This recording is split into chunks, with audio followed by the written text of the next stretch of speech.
Today, we're talking about future-proofing your marketing career. Now, let me tell you some interesting statistics. The Bureau of Labor Statistics here in the United States, end of July, reported a number that was pretty staggering, 10.9 million open jobs. Job abundance? Sure. Team engagement and high satisfaction? Not so much. You see, there's a correlation we're noticing between the volume of job hunting and hiring, yet the lack of engagement and enjoyment. In fact, the Culture Works conducted a survey recently that showed 70% of organizations are currently making wellness and well-being a very high priority. So if you're joining us today as an employer or as a person seeking a new job, know that it is now time for us to revisit how we hire and how we keep great people. And it's time for us to future-proof our hiring processes so that we create more mindful and engaged growth champions. Today, Erica Seidel, my special guest, will show us some of her secrets, and I'll share some of mine as well. So these are some strategies and tools you're about to hear that we often share in our private CMO peer communities. If you're interested in learning more, you certainly know how to reach me. And my friend Erica Seidel is here with us from Massachusetts in the United States. She is the founder of the Connective Good and is a high-end retained search firm used to hiring people and helping recruit the make money marketing executives, not the make it pretty executives. She's also the host of the Get podcast and a fellow pet owner. She is the proud mom of a Cavalier King Charles Spaniel named Cosmo. So, I mean, fellow pet mom, Erica, welcome. Thank you so much, Lisa. Good to be here. And hopefully he won't disturb us while we're talking here today. Yes, my cat is sleeping, so we're very fortunate. I want to welcome everyone who's with us today and remind people that we are taking your live questions, and tell us in the chat right away, what brought you here today? Are you searching for a new position? Are you hiring? And where are you from? So make sure you tell us in the chat. Erica, how did we come up with this idea of future-proofing our careers? And what does that mean to you? Yeah, I think I did come up with a definition for you. So I think it's about actively managing your career so that you're responding to changes in marketing. And obviously we're all talking about marketing here, changes in marketing, changes in the job market. You know, we've gone from a talent abundant situation to a talent scarce situation. And then it's also like keeping a sense of our own value prop in the market. You know, with the marketers, we talk about the product market fit of whatever we're marketing. But I think it's important to think of product market fit for yourself and always be reevaluating whether your value proposition for the market for whatever job that you're going for, B2B, B2C, senior role, more, you know, less senior role, is going to resonate with the market. And I think what we have now is, you know, a lot of people, you know, they're telling me, wow, I'm getting hit up 10 times a week by recruiters. So on the one hand, that makes it, you know, it's a lot to manage all of that. But on the other hand, there's never a better time to connect with people. You know, it's like when you don't need a job is the right way to is the right time to kind of connect with people that come to you to propose roles to you. Well, apparently we have a few other dog moms in the audience today. I'll just let you know. Oh, awesome. And I would love to know, okay, we know you love your Cosmo. What do you love about being a recruiter, and where was that kernel of excitement initially born? Yeah, you know, in my 20s, I tried on all these different kinds of jobs for size. And so I was really good at selling myself into jobs. And I wasn't always as good about being amazing at them and sticking with them. And then for some reason, people always came to me for career help in business school. And then I ended up at Forrester. I was managing a business that was like a CMO, kind of like your group, Lisa, like a CMO peer group, you know, kind of learning from each other type of thing. And it was this great kind of dress rehearsal for executive search. And I had recruiters calling me, and I felt like, wow, they don't really take the time to understand me. They're not taking the time to really understand the roles that they're recruiting for. Maybe I can do it better by being very focused. And so my practice, it's all marketing, all day, all the time. You know, so very hyper focused on marketing. And I think, you know, a lot of other search people can be, you know, more, maybe more generalist, or the firms can be more generalist.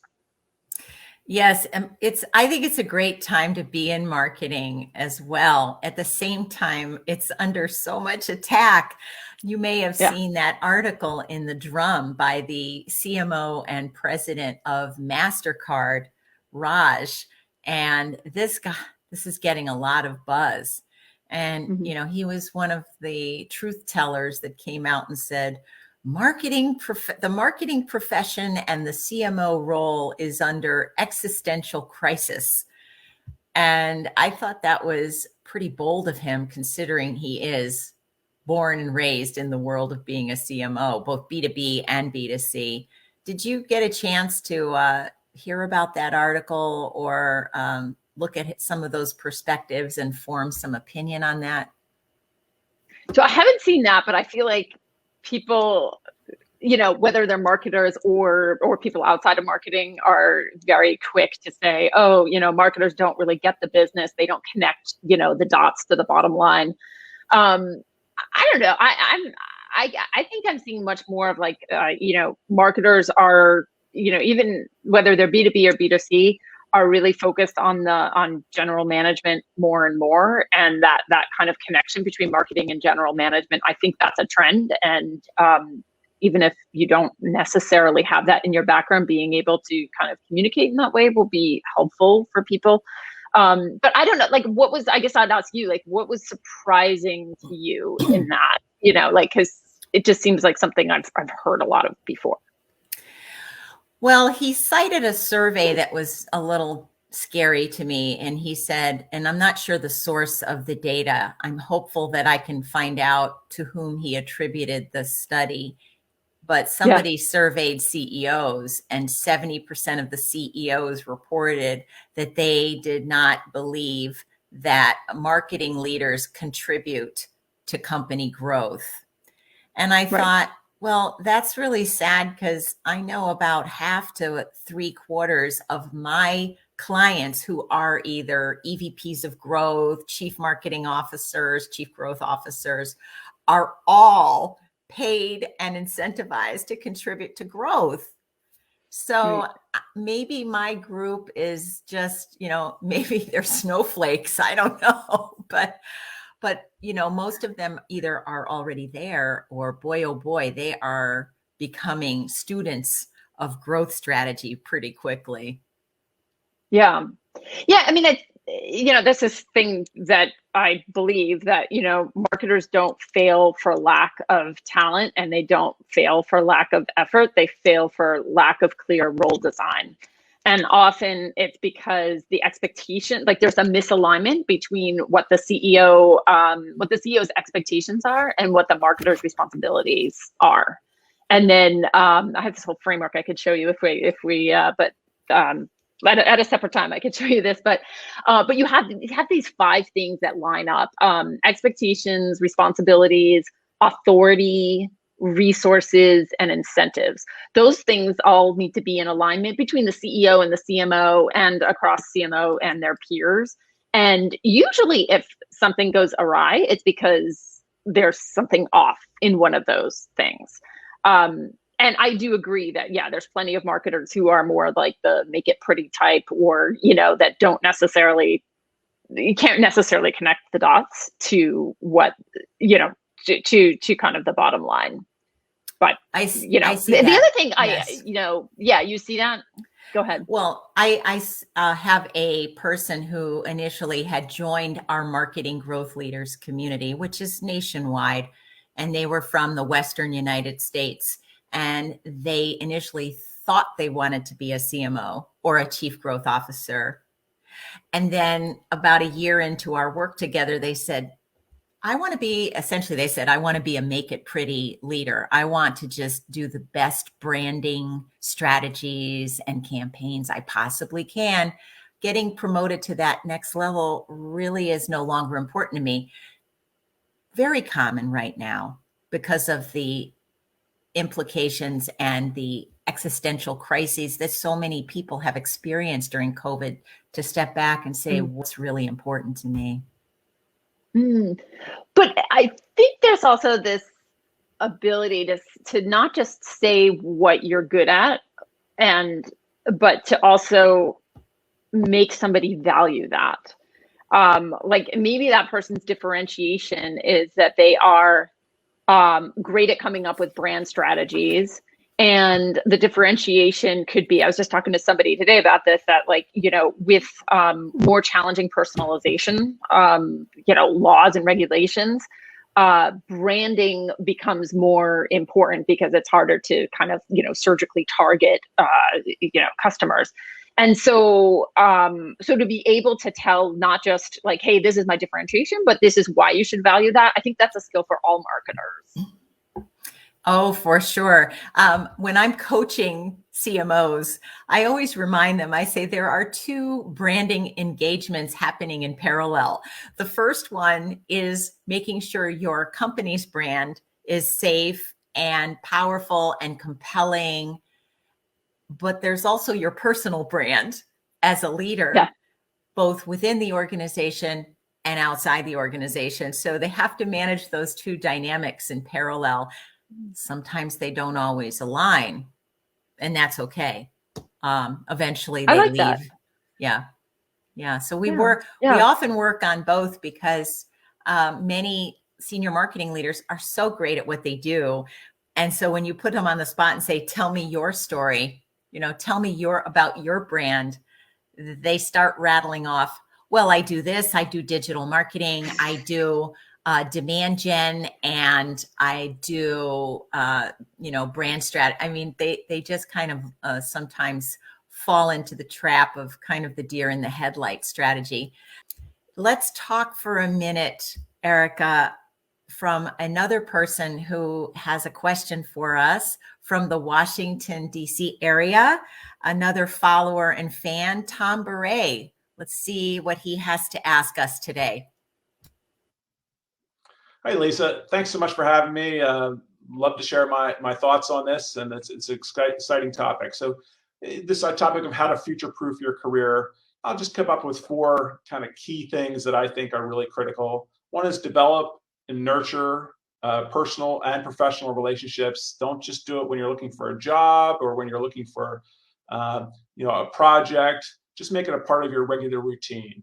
2, volunteer for boards and get involved actively in participating in those boards. It exposes you to new industries, other people. People get a test drive what it's like to work with you, even when you're not working together full time. 3, join and participate in professional marketing networks and organizations. Incredibly important, and make that a regular part of your community. It keeps you current on what others are doing. It gives you sounding board people to be sounding boards for you. Just a fabulous networking opportunity and developmental opportunity. And then finally, and maybe most importantly, regularly and consistently experiment with new technologies. It's just something that has to be done. It's constantly changing, and marketing is heavily tech-based. Just got to be constantly trying those things. That was very helpful. It's great to get Tom's perspective as well around some things that you need to do, throughout your career, not just when you are looking for a new role or looking for a promotion. What have you seen with some of your best clients who you see soar with their careers, and how commonplace are those habits with them? Yeah, and I'll say my clients are actually the companies, right? So a company will engage me and say, go talk to 200 people and narrow it down. But with the candidates that I see, you know, it goes back to something Tom said. So he's talking about, building those networks and being visible.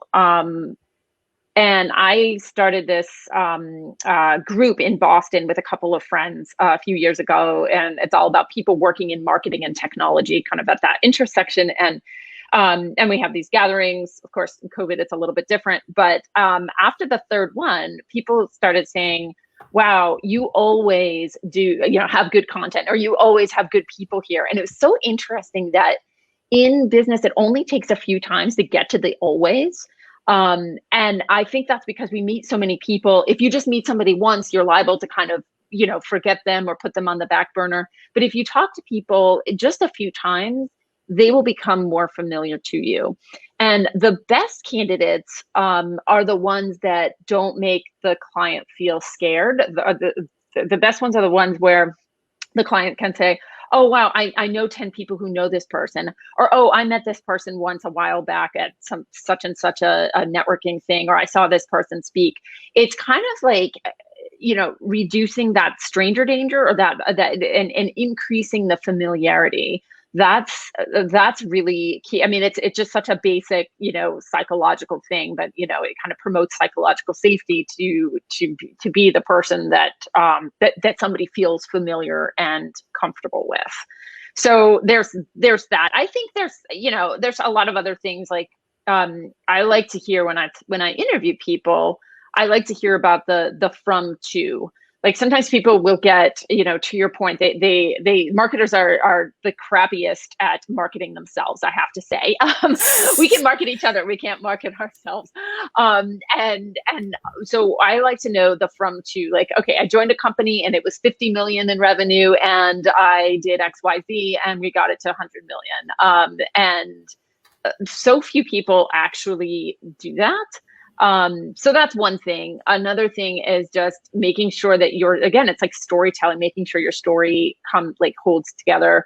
One thing I did when I started my search practice was I called up some friends. I always have people calling me looking for jobs, but I would say, great, I'll talk with you for 15 minutes, but then I want you to hear about my pitch for 15 minutes and then tell me what was boring, what was interesting, and what you retained. And I think this is something that other people can do. Like if you're looking for, your next role, or, looking to future-proof your career, or just in general, getting friends and other fellow marketers on the phone and saying, hey, listen to my pitch and my kind of elevator pitch, and then replay back to me what are the themes that you heard, when were you most bored, when were you most engaged, and you can really kind of hone your story over time. So those are some of the things. I'll just stop there to see if that resonates with you. Yes, no, it absolutely does. I think that COVID has some silver linings, and I want to make sure none of us forget what those are. We're coming up on 2 years of dealing with this. And one of the silver linings is it taught us the importance of human connection and developing small, intimate relationships at work. And you can do some of it behind the screen, but there comes a time you also have to be in person. And to your point, it has to be a consistent level of interaction over time. In our peer groups of marketing leaders, we actually have them sign an agreement that says, I'm going to show up for 90% of the meetings. And we get their CEO to sign off on it and say, yes, she can come to the meetings. We're not going to load her up with other commitments. There is a time commitment. And that's where that connection and intimacy can flourish. So this is great. There are a whole bunch of conversations going on here on the side about how can we all get together. Hi, Vera, yeah, okay. So we have people from a lot of people today from California joining us who are all now making connections with each other, which is really fantastic. This is the joy of live streaming. We never know what's going to evolve. And I predict right now, somebody in this group is going to refer somebody else a great job. So that's all I'm going to say. And I think it's possible. And Guaranteed. yes. And thank you. You're welcome. I have spent 10 years building this group and getting better at my own craft. And I'm a member of a group that is unbelievable called the Marshall Goldsmith 100 Coaches Community. And, you know, I could not have gotten through the pandemic without this group. I'm serious. I mean, so if anyone needs a poster child for private, amazing communities, I am a poster child. So let's jump to a couple of other areas now. Erica, I'd love to talk with you about one of the CMOs I had been advising. They are a co-founder of a $500 million technology company. They grew it from zero with a few other co-founders. And they put together a profile of a great CMO, and they shared it with me. We've removed all the names to protect the innocent. And you could see here, these are the qualities that they look for when they're doing their initial screening of a marketing leader. I wondered if you could take a How look is a at board this. backstop? What the, I don't know. Yeah, okay, I'm already looking. Yeah. I know. Well, this is actually an area I cannot answer. I don't know. Okay. I've been digging to find, I have a message out to this person to say, what is it you're talking about? But again, this is a live stream. It's about success, not perfection. So talk to me about that list. When you looked at that list, what surprised you? What's common? What would you say to that executive if he or she brought this to you and said, Erica, this is what we're looking for? I'm going to ask my Stefan Kaplan, my producer, to put that back up on the screen so we can check it out. What would you say? Or what would you ask? Well, here's the thing. So I mean, every search that I do, you know, there's like this wish list of, you know, with 5, 6, 10 things that we're looking for. And I don't think it's as interesting to come up with a list as it is to kind of grapple with the trade-offs that are inherent in that. So for instance, there's always this brand versus demand, you know, performance versus brand, you know, there can be a trade-off, right? There's very few people that are equally, you know, right and left brained, for instance. There's the scrappy versus scale trade-off that, you know, like the skills, like say you're a business that's, I don't know, $10 million and you want to scale to 100 million. Well, the person that can do the 10 to 20 million might have a different skill set and orientation than the person that you would bring in at 100 million. And there can be that trade-off. You know, sometimes it's like companies want the, you know, the young digital natives. And it's like, okay, well, especially now with COVID, you know, you have people that are, you know, 30, 35 or whatever, and they're kind of, they are like digitally native, great. But they might be unavailable because they're in the midst of like, you know, career management and personal management, you know, having kids and, you know, kids at home. And it's just like a nutty time for them to start a job. But I mean, I like that list. I think it's fine. I want to know what board backdrop I love the alliteration, but you know, we just want to understand what that is again. Right. And obviously international expansion, you know, matters for some companies more than others. I mean, generally there's like this, you know, I don't know if I saw in that, like, this like MarTech data analytical skill set, so this might be, I didn't see that as much here as well. So that's often a wish list item or something, you know, specific, or you get it like, you know, building technologies or choosing technologies and integrating them and you know, getting scale to them. Often a wish list item, like we talked about before, is like this from to this, like, oh, have you scaled the business from X to Y? Now let's talk about something I did the other day. There was a job fair in my neighborhood here in Northern Virginia.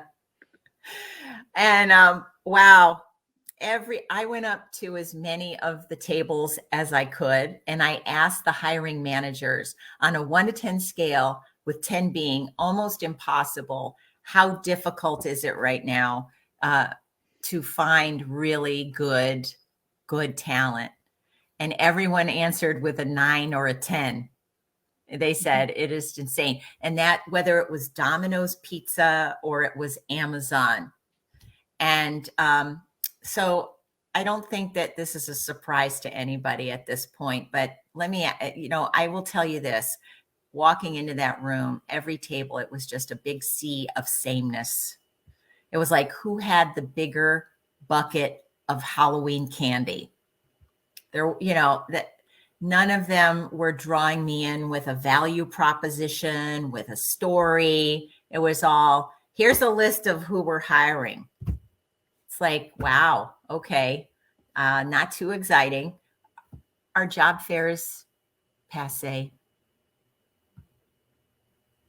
I can't talk for the more like junior roles. It's funny. It's almost like maybe it's so passé that it could be something really fun that, somebody could lean into and make it really come alive. I know companies in the Bay Area sometimes will use their storefronts, use the windows to kind of be like, hey, we're hiring, or hey, here's a coding challenge, or here's trivia, or, something like that. So I think with the experiential element, there's probably something you could do with it. But often, I think in our world, when you want to hire, the best people are not necessarily looking for a job. And so I think you have to be, creative in other ways. I think especially in marketing, like putting people in touch with your customers, and, that can go far. Having an honest conversation about culture and really what makes the company different, that can go far. What I'm seeing is like more like a blitzkrieg approach to hiring. Like, it's it's a tight talent market, so you just assume it's like a real estate market where you're gonna kind of swoop in and make a cash offer and be like above market. Like I have a friend who was interviewing for a VP of marketing job, and he was asked for his salary, what he was thinking salary wise, and he said whatever it was, X to Y.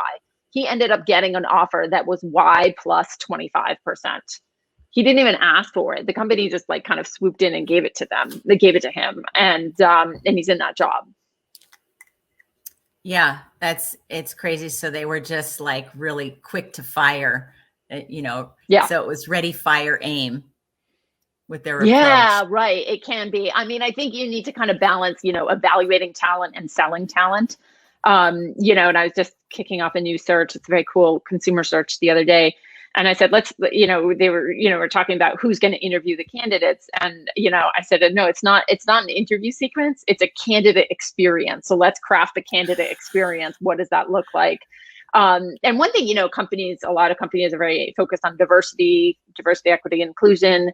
And so one tip is, if you're really looking for a diversity of talent to join your team, make sure that it's a diversity of people that are involved in the interview, in the interviewing experience from the company side.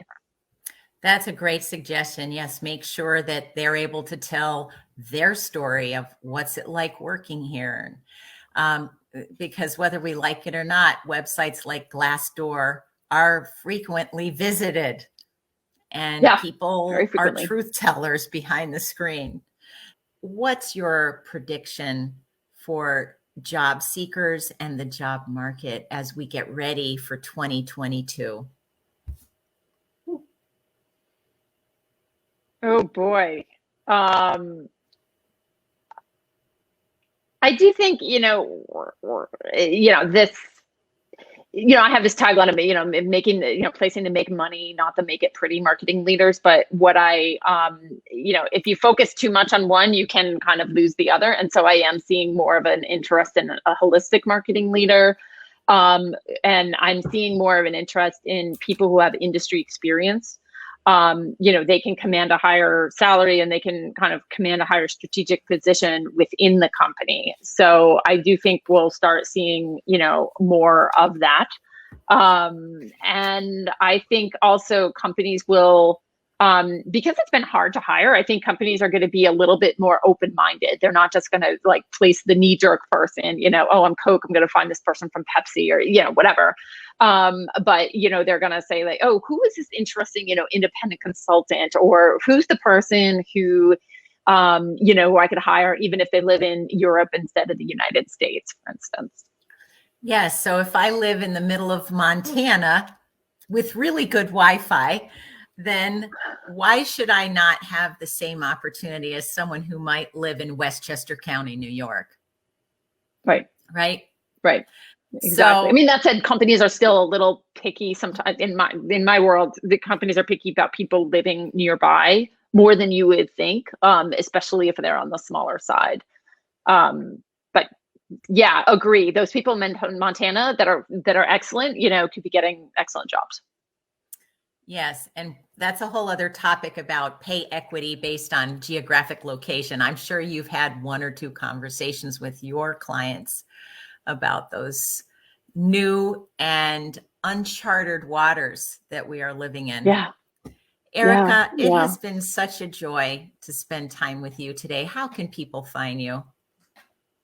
Oh, I guess on LinkedIn, and my website is also the connectivegood.com, and I have a blog there where when I have time, I blog about kind of what I see going on in marketing and kind of the constellation of marketing and executive search. Well, I love meeting an executive search person who loves marketing as much as I do, and also is really good at marketing. I mean, this is a rare combination, and you fit the bill just beautifully. So thank you. In closing, all I would say to you is you are definitely hired. Yeah. Well, Lisa, it's been fun. Thank you. Thank you for doing the show. And I think, you always produce great content for folks, great content and great community. So thank you. My pleasure. We'll see you next year for sure.